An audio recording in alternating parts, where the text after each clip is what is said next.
लखीमपुर खीरी जिले का चर्चित मधुमिता शुक्ला हत्याकांड एक बार फिर चर्चाओं में आ गया है, जहां पर मधुमिता शुक्ला की छोटी बहन निधि शुक्ला ने बीते 2 दिन पूर्व ही पूर्व मंत्री अमरमणि त्रिपाठी पर एक बार फिर उन पर हमला करने का बड़ा आरोप लगाया था, जिसके बाद उन्होंने एक और बड़ा आरोप अमरमणि त्रिपाठी पर लगाया है, जिसमें उन्होंने कांग्रेस में शामिल होने को लेकर एक अनशन भी शुरू कर दिया है।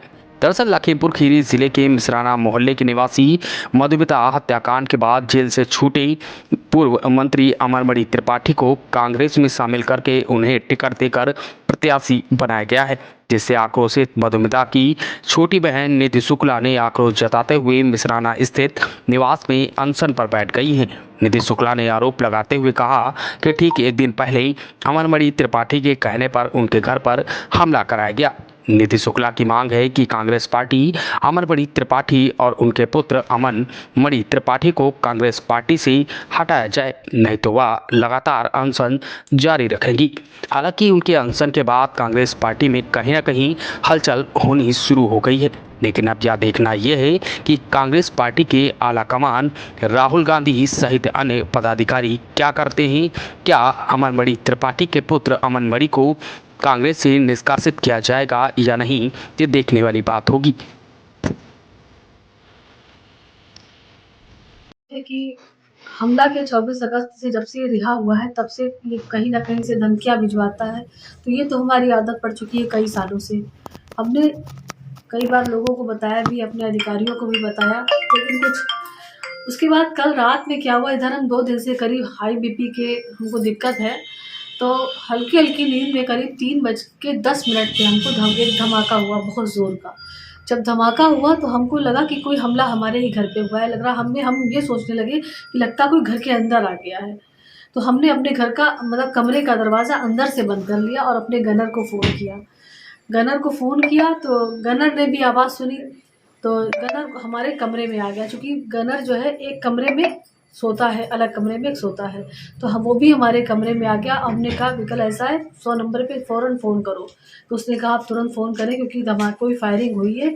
और तो वो भी बहुत घबरा रहा था, उसने भी तुरंत 100 नंबर को फ़ोन किया। तो 100 नंबर को फ़ोन किया तो तुरंत थोड़ी देर के बाद करीब 10-12 मिनट के बाद फिर एक गाड़ी आई पुलिस की।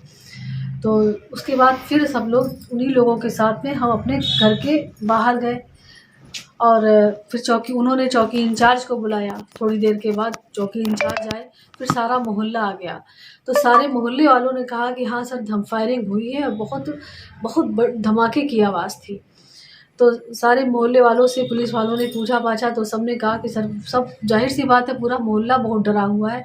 आज किसी ने भी अपने बच्चों को स्कूल नहीं भेजा है, क्योंकि इतना सब कुछ होने के बाद भी हमला हो जाना। फिर उसके बाद सारे मोहल्ले वालों ने फिर जब ढूँढा-ढाँड़ा, देखा-दाखा तो एक कारतूस भी बरामद हुई, हमारे घर का टाइल्स भी टूट गया है। अपराधियों के हौसले आप देखिए कितने बुलंद हैं। आज इतने सालों में पहली बार ये हुआ है हमारे घर पे। आपको क्या लगता है कि किसने ये हमला कराया होगा? कैसी बात आप कर रहे हैं? हमारा कोई और दुश्मन है ही नहीं। भाई सुप्रीम कोर्ट में पैरवी चल रही है हमारी। 20 या 22 तारीख अमरमणि त्रिपाठी के अलावा और ये कौन है? अमरमणि त्रिपाठी ने ये बताया है, हम तो कहते हैं पता नहीं कौन से अच्छे कर्म किए थे कि हम कल बच गए, कि वो लोग अंदर एंट्री नहीं किया।